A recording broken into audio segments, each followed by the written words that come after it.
ತರುವಿನ ನೆರಳು ಕೊಡುವಂತ ಸುಖವು ಕೊಡುವನು ಕೃಪೆಯ ದಿನವು.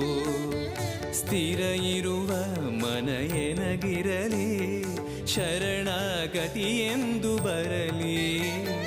ಭಗವಂತನ ಪ್ರಿಯ ಮಗನಿವನ ಸಾರಿ ಬದುಕು ಇರಲಿ.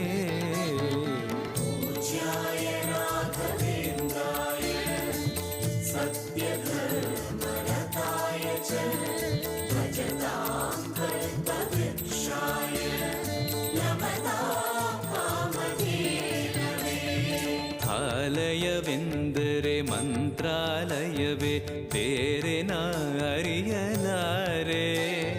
ರಾಜನು ಎಂದರೆ ಶ್ರೀ ಗುರು ರಾಜನೇ ಮತ್ತು ನಾ ತಿಳಿಯಲಾರೆ.